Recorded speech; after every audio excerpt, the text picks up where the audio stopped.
O apóstolo Paulo começa Efésios 2 com uma sentença que choca qualquer mente natural.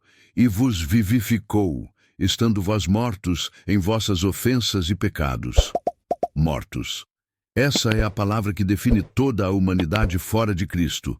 Não feridos, não doentes, mortos. João Calvino dizia que o homem natural é como um cadáver espiritual. Ele pode ter aparência de vida, pode se mover, pensar, trabalhar, amar e até falar sobre Deus. Mas diante do Espírito é apenas pó animado por vaidade. Vive, mas não respira graça. Anda, mas caminha rumo à condenação. Sente, mas é incapaz de sentir o peso do próprio pecado. Calvino enxergava nessa passagem a essência da depravação humana, o estado em que a vontade está escravizada, o coração é cego e a alma jaz em sepulcro. O homem sem Cristo não está perdido apenas porque se desviou do caminho, mas porque não tem forças sequer para buscar o caminho. Ele não está à beira da morte espiritual, ele já está dentro dela. E é isso que o mundo moderno não suporta ouvir. Vivemos cercados por um evangelho que promete autoajuda, motivação e autoestima, mas evita confrontar a dura verdade. Sem Cristo, o homem é inimigo de Deus. Sem o sopro da graça, não há movimento em direção ao céu. Calvino lembrava que essa morte espiritual não é metáfora poética, é realidade espiritual absoluta. O homem morto não ouve o chamado divino, a menos que o próprio Deus o ressuscite. E é aqui que começa a revelação oculta de Efésios 2. A salvação não é um convite gentil, é um ato de ressurreição. Deus não bate à porta de um coração que pode abrir. Ele cria um novo coração onde antes havia apenas pedra e silêncio. Essa é a ofensa e, ao mesmo tempo, a glória do Evangelho. Ofensa, porque destrói o orgulho humano. Glória, porque exalta a soberania da graça. O homem morto não escolhe viver. É Deus quem escolhe fazê-lo viver. Após descrever o homem como morto em seus pecados, Paulo revela quem reina sobre esse cemitério espiritual. Nos quais andastes outrora, segundo o curso deste mundo, segundo o príncipe das potestades do ar, do espírito que agora opera nos filhos da desobediência. Existe um império invisível que governa este mundo, um domínio sutil, silencioso, mas devastador. Calvino o chamava de a tirania espiritual de Satanás sobre os filhos de Adão. Não é uma tirania que se impõe pela força, mas pela ilusão. Satanás não precisa acorrentar corpos, apenas cegar corações. Ele governa pela aparência de liberdade, enquanto o homem, achando-se livre, repete os decretos de seu Senhor invisível.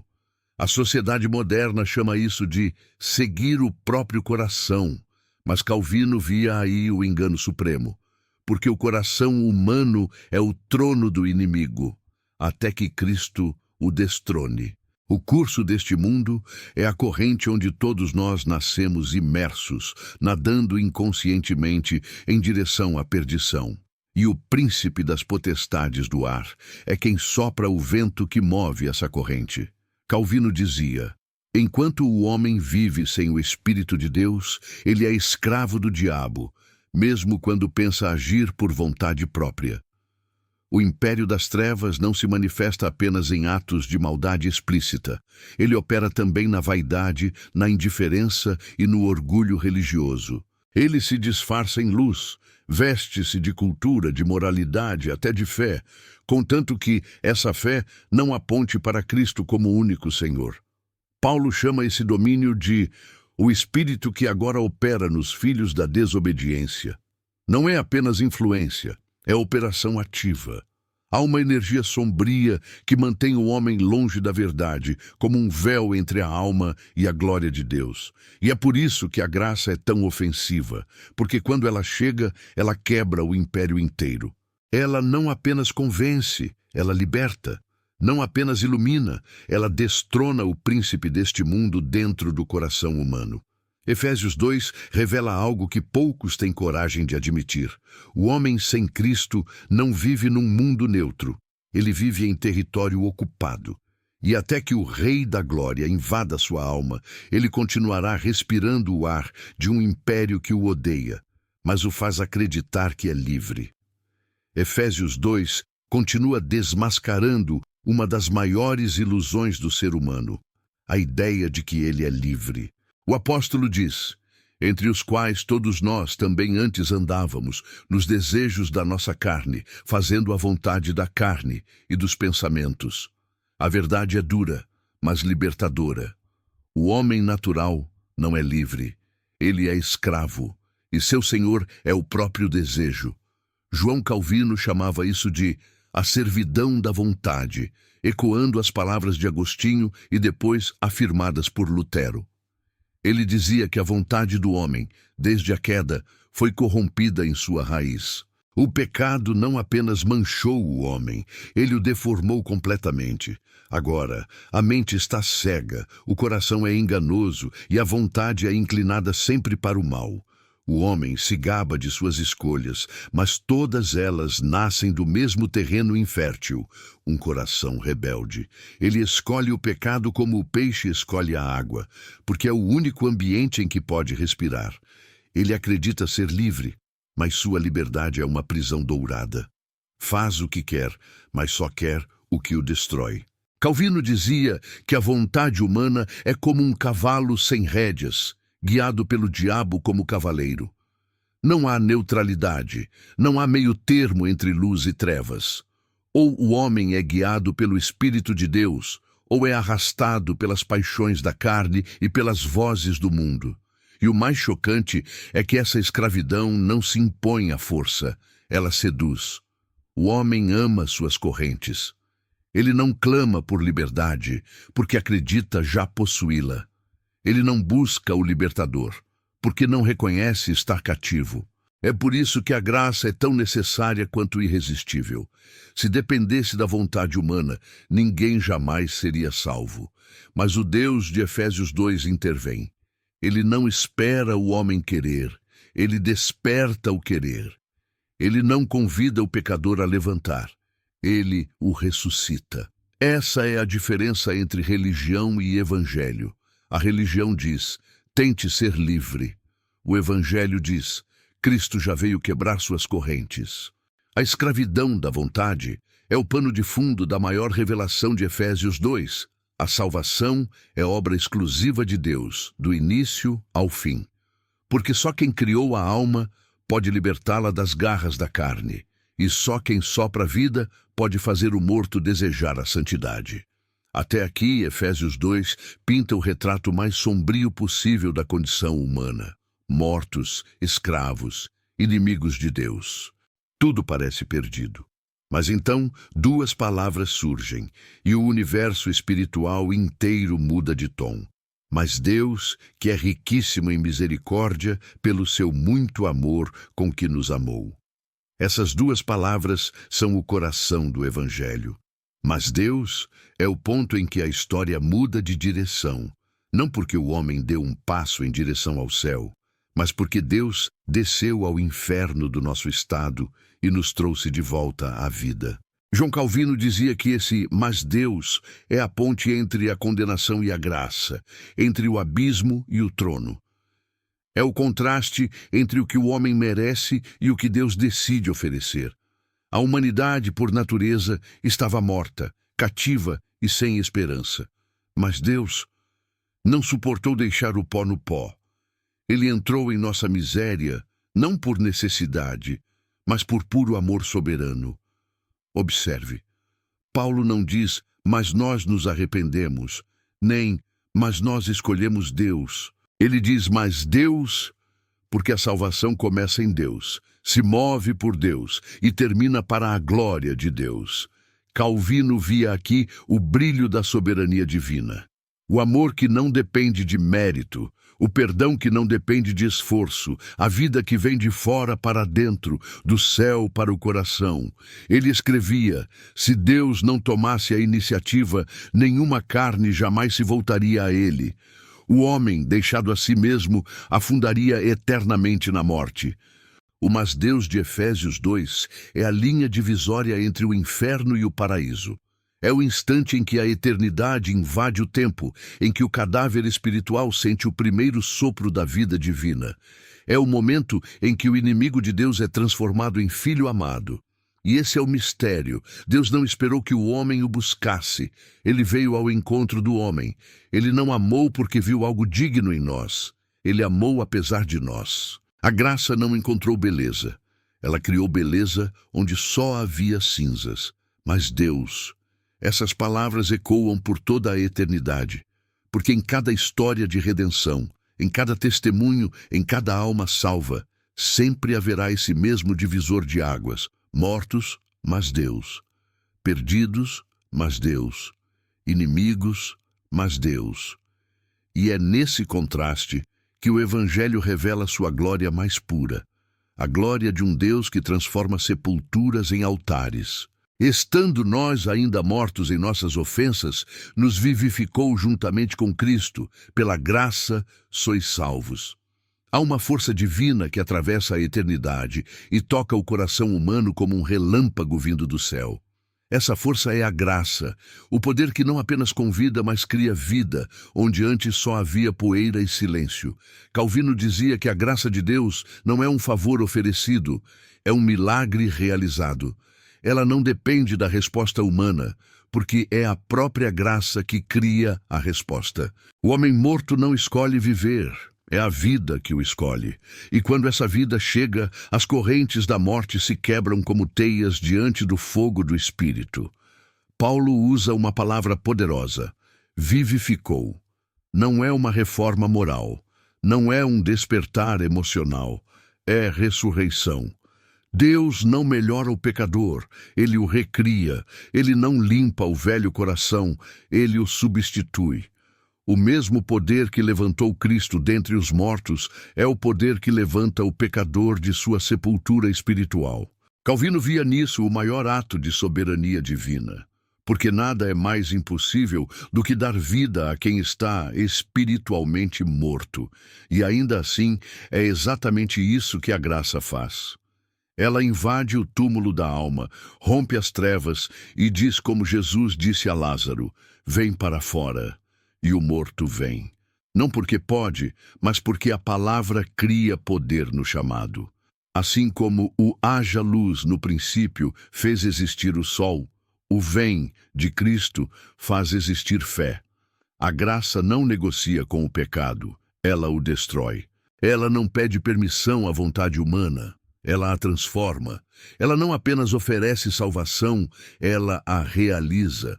Calvino dizia que resistir à graça seria como uma pedra resistir à criação. Impossível, porque quando o Espírito decide vivificar, a vida acontece. É por isso que Paulo escreve: pela graça sois salvos.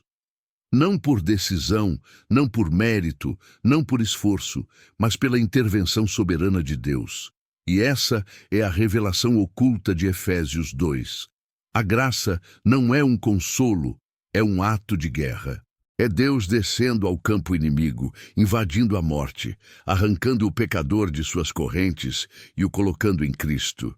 E quando isso acontece, o inferno inteiro perde mais um prisioneiro.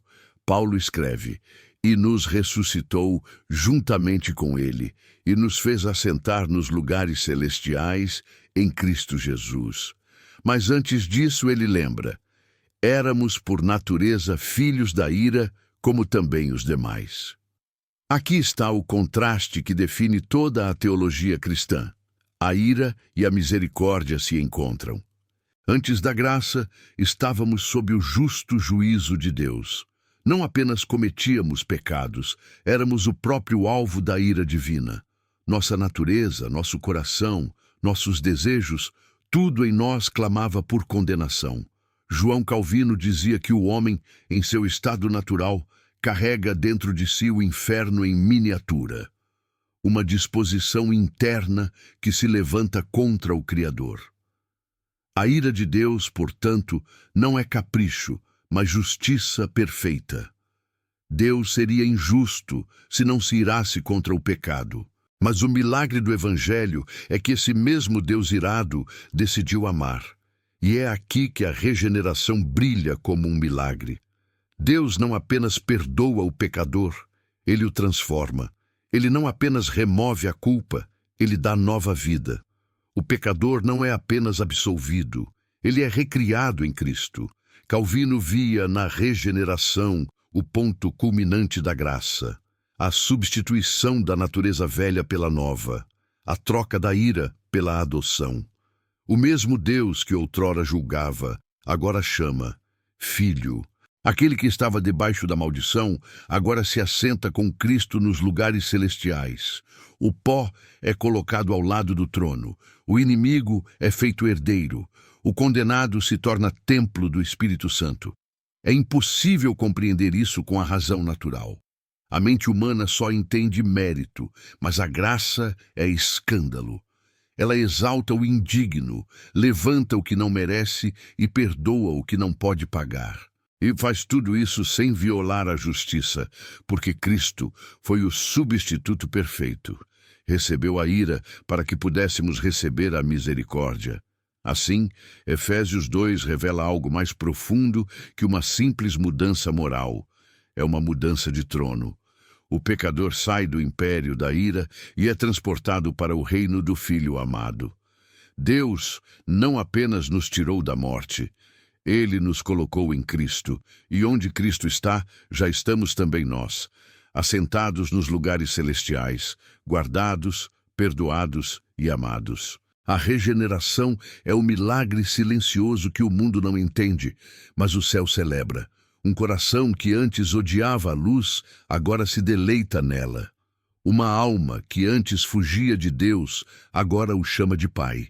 E tudo isso simplesmente porque Deus decidiu amar o que era impossível amar. Porque pela graça sois salvos por meio da fé, e isto não vem de vós, é dom de Deus.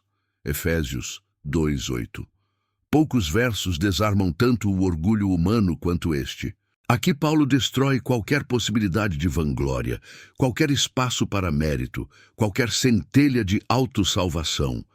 Ele não apenas diz que somos salvos pela graça, mas que até o instrumento dessa salvação, a fé, é dom divino. João Calvino amava esse texto. Para ele, aqui estava o cerne da soberania de Deus. Se a fé é dom, então a salvação é 100% graça e 0% mérito. Não há espaço para o eu aceitei, eu escolhi, eu decidi. Porque se a fé vem de Deus, até o ato de crer é resultado da sua ação em nós. O homem natural, morto em pecados, não pode produzir fé. Assim como um corpo sem vida não pode respirar, a alma sem o espírito não pode crer.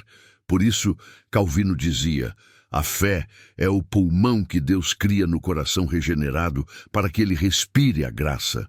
A fé não é uma contribuição humana, é um milagre interno. Ela nasce quando o Espírito toca o coração e abre os olhos para ver a beleza de Cristo.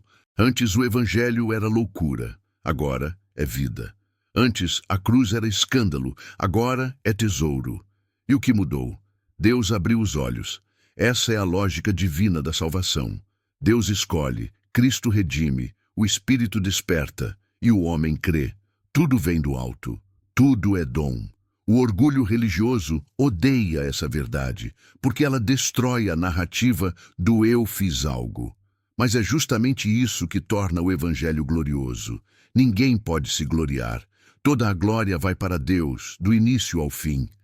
Calvino escrevia que essa verdade deveria levar o crente à mais profunda adoração, porque se até a nossa fé foi presente, então a nossa salvação é segura.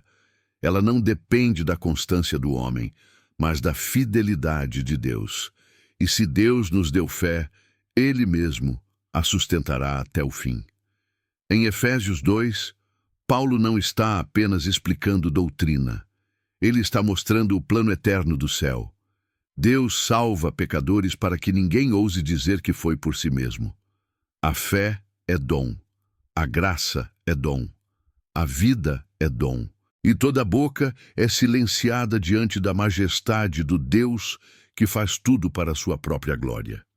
Não vem das obras, para que ninguém se glorie.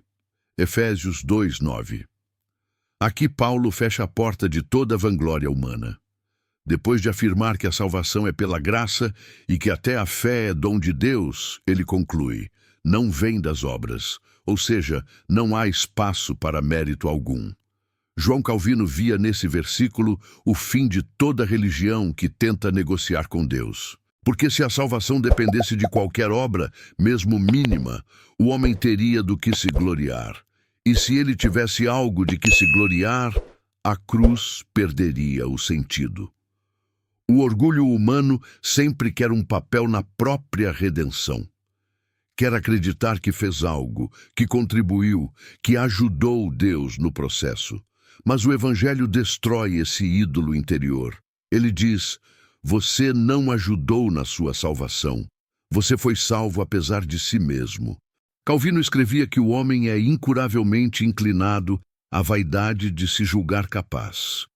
Mesmo quando fala de graça, tenta adicionar algo: penitências, boas ações, tradições, sacrifícios. Mas Efésios 2:9 corta todas as raízes do orgulho. Ele nos coloca de joelhos diante da glória de um Deus que não precisa de cooperação humana. A religião humana diz: faça e viva. O Evangelho diz: Cristo fez, por isso viva. A religião busca méritos. O Evangelho proclama misericórdia.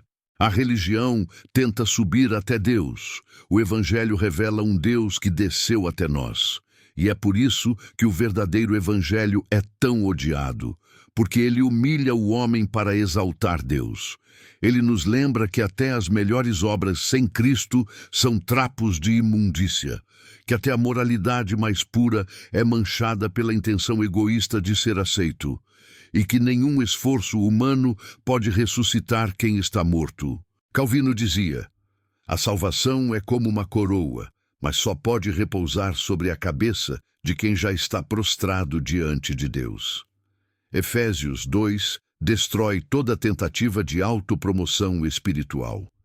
Ele mostra que o Evangelho não é um degrau para os fortes, mas um leito de morte para os orgulhosos, onde o velho homem é crucificado e só Cristo permanece de pé.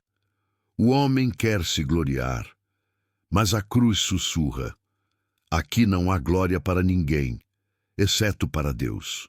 Porque somos feitura dele, criados em Cristo Jesus para boas obras, as quais Deus preparou para que andássemos nelas. Efésios 2:10. Depois de destruir todo o orgulho humano, Paulo revela o propósito da salvação, a nova criação. A graça não apenas perdoa, ela recria. Não apenas apaga o passado, ela inaugura uma nova existência.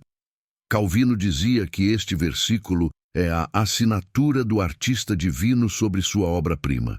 Feitura dele, no original grego, poema, significa obra de arte, criação poética. Em outras palavras, o crente regenerado é a poesia viva de Deus. Deus não apenas o resgatou, ele o moldou à imagem de Cristo. O homem natural é escravo de suas paixões, mas o homem recriado anda em novas obras, não para ser salvo, mas porque já foi salvo. As boas obras não são a causa da salvação, são a consequência inevitável da vida nova. A árvore foi transformada, e por isso dá frutos diferentes. Calvino enfatizava que as boas obras são o reflexo visível da graça invisível. Elas não compram o favor divino, elas o manifestam. Quando Deus cria um novo homem, ele também cria um novo caminho, as quais Deus preparou de antemão. Antes que o mundo existisse, Deus já havia planejado cada passo do justo. Nada é por acaso, nem a salvação, nem a caminhada. Cada ato de amor, cada gesto de obediência, cada prova suportada, tudo já estava escrito no plano eterno do Pai.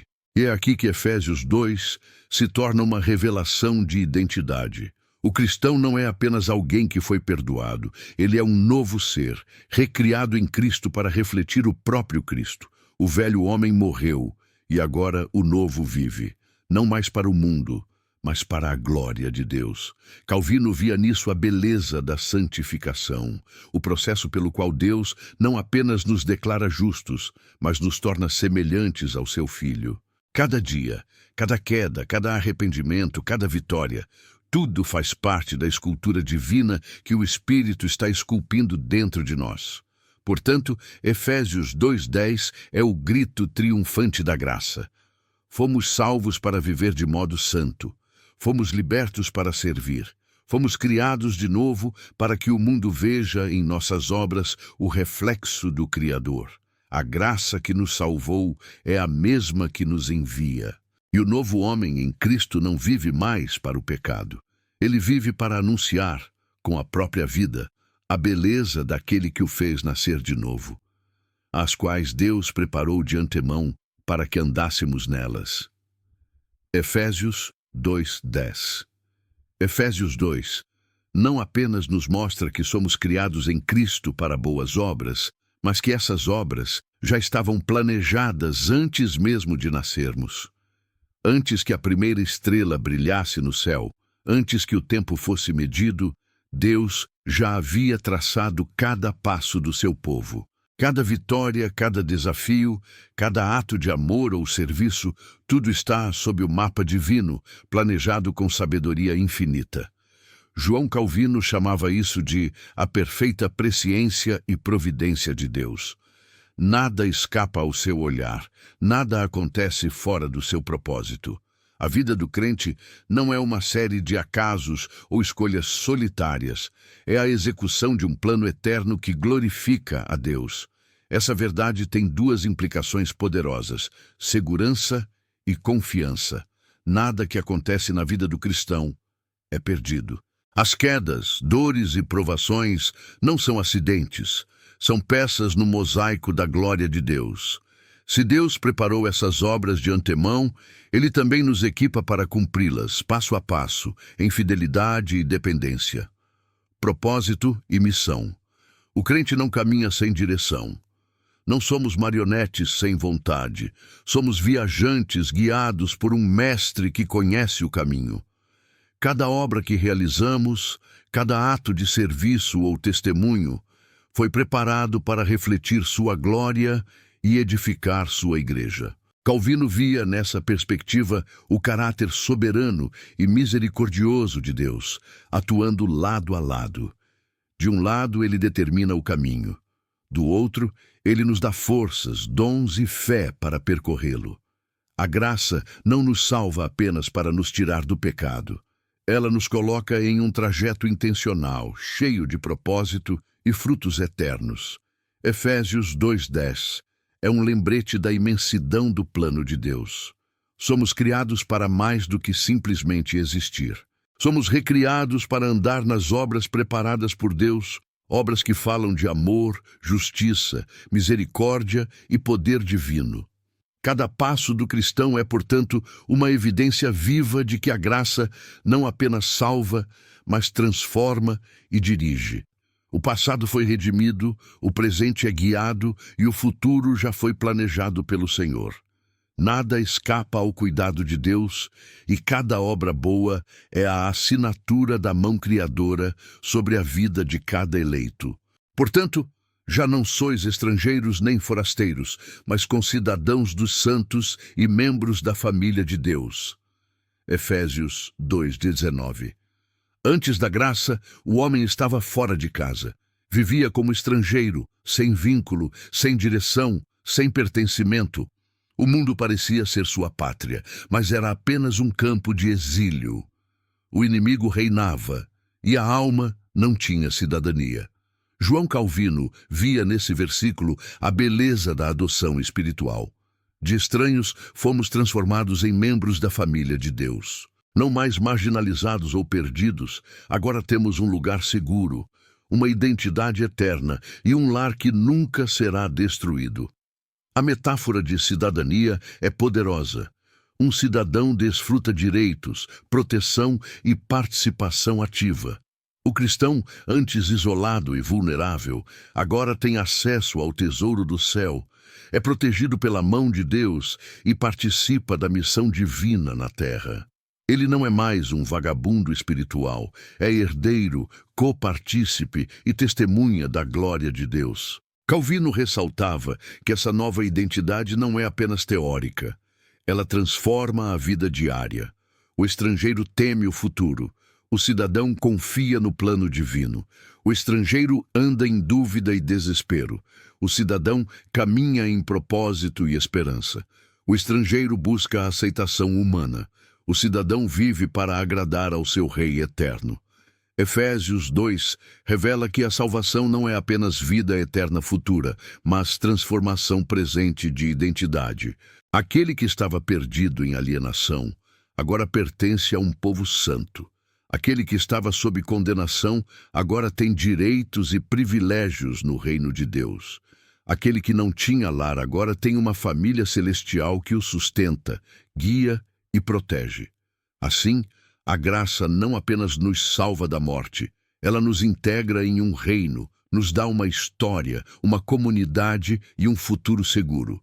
O estrangeiro agora é concidadão, o forasteiro agora é filho. E essa é a essência da transformação operada por Cristo, não apenas perdão, mas pertencimento eterno. Porque Ele é a nossa paz, o qual de ambos fez um, e derrubou a parede de separação que estava no meio. Efésios 2,14. Antes de Cristo, havia muros invisíveis entre o homem e Deus, entre os povos e entre as almas. Era uma muralha de hostilidade, orgulho e pecado, que isolava uns dos outros e os mantinha longe do Pai. João Calvino via nessa imagem a obra suprema da reconciliação. Cristo não apenas morreu para perdoar pecados, ele derrubou a barreira que nos separava de Deus e do próximo. A cruz não é apenas um instrumento de expiação, é um demolir.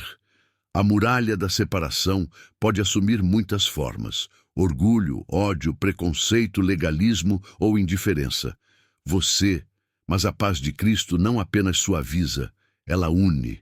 Ela cria um só povo, uma só família, um só corpo. Calvino enfatizava que essa paz é resultado direto da soberania divina. Não foi pelo esforço humano que os inimigos foram reconciliados, mas pela ação de Deus em Cristo. O morto é ressuscitado, o estrangeiro é adotado, o inimigo se torna irmão. Essa verdade é revolucionária. Ela não apenas muda a relação com Deus, mas transforma comunidades inteiras. Aquele que vivia separado agora caminha junto. Aquele que nutria ódio agora serve em amor. Aquele que estava fora agora participa do plano eterno do Criador. Efésios 2 mostra que a cruz não é apenas história. É geopolítica espiritual, derrubando barreiras, destruindo inimigos invisíveis e criando unidade onde havia guerra, para que pela fé Cristo habite em vossos corações, para que, estando arraigados e fundados em amor, possais compreender qual seja a largura e o comprimento e a altura e a profundidade, e conhecer o amor de Cristo, que excede todo o entendimento, para que sejais cheios de toda a plenitude de Deus. Efésios 2 culmina na visão da Igreja como habitação do Espírito Santo, agora o corpo de Cristo, unido, santo e cheio de poder divino. João Calvino via nessa revelação o maior mistério da graça. A Igreja não é formada por indivíduos isolados, mas por seres vivificados e conectados pelo Espírito. Cada membro é parte vital de um corpo maior, sustentado pelo amor e pela presença de Cristo. É o espaço onde Deus manifesta sua glória, não apenas em atos de fé, mas na comunhão diária e na unidade do povo. O mistério é profundo. O Espírito não habita apenas dentro do crente individualmente, ele habita coletivamente, tornado, onde há divisão, há falha, onde há unidade, há testemunho, onde há amor, há ao máximo. Calvino enfatizava que a Igreja é um milagre contínuo. Cada vida transformada é uma pedra viva. Cada alma regenerada é um tijolo na construção eterna do reino. Sobre o quê? Efésios 2 revela que nossa salvação não é apenas individual. mas corporativa, cósmica e eterna. Somos membros de um corpo destinado a manifestar a glória de Deus para o mundo. É como parte da sala. A igreja não é feita por mãos humanas. Ela é o lar do Espírito, o palco da graça e o testemunho vivo da reconciliação de Deus. Para fazer em Cristo Jesus a reconciliação de todas as coisas, tanto as que estão na terra como as que estão nos céus, fazendo a paz pelo sangue da sua cruz.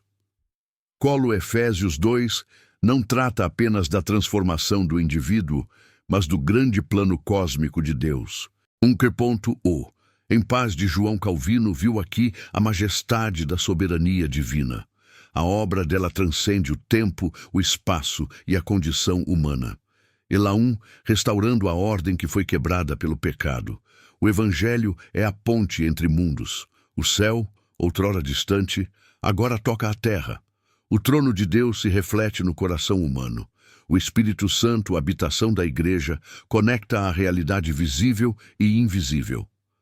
Calvino enfatizava que essa unificação não é apenas teórica. Cada cristão regenerado é um ponto de encontro entre o eterno e o temporal. Quando vivemos em fé, amor e obediência, participamos dessa reconciliação universal. Não apenas somos salvos, somos instrumentos da paz que atravessa dimensões, derruba muros e manifesta a glória de Deus na terra. Efésios 2, portanto, nos revela que a graça não é local, parcial ou limitada. Ela abre caminho para a eternidade, conectando o humano ao divino, o visível ao invisível, o temporal ao eterno.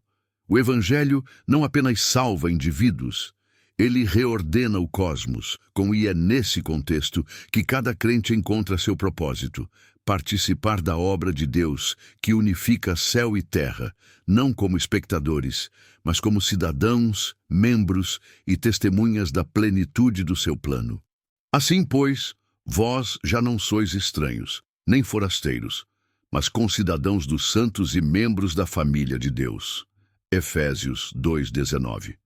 Após percorrermos o caminho desde a morte espiritual até a regeneração, a nova identidade do crente é a última e mais impactante revelação de Paulo. Quem está em Cristo já não é o mesmo de antes. Não somos apenas salvos de algo, somos salvos para alguém e para algo. João Calvino enfatizava que essa nova identidade é inseparável da soberania de Deus. Não fomos nós que escolhemos o caminho, mas Deus nos escolheu, nos chamou e nos incorporou ao seu povo. A nossa vida agora está ligada a uma herança eterna, uma missão gloriosa e um propósito que transcende a história humana. Essa identidade transforma. O escravo torna-se filho. O estrangeiro torna-se cidadão do reino, o morto torna-se vivo, o inimigo torna-se irmão. Efésios 2 mostra que a glória do plano eterno de Deus se revela nessa transformação total. Tudo o que Deus fez, desde a criação, a queda, a redenção em Cristo e a regeneração pelo Espírito, converge para criar um povo com nova natureza, novos direitos e nova missão. Calvino ressaltava que a segurança dessa identidade não depende da força humana, mas da fidelidade de Deus. Se Ele começou a obra, Ele a completará. Se Ele nos chamou, Ele nos preservará. Se Ele nos transformou, nada poderá nos separar do seu amor. A nova identidade em Cristo não é apenas um conceito teológico, é uma realidade viva. Ela molda o pensamento, influencia as escolhas, fortalece a fé e guia cada passo do crente.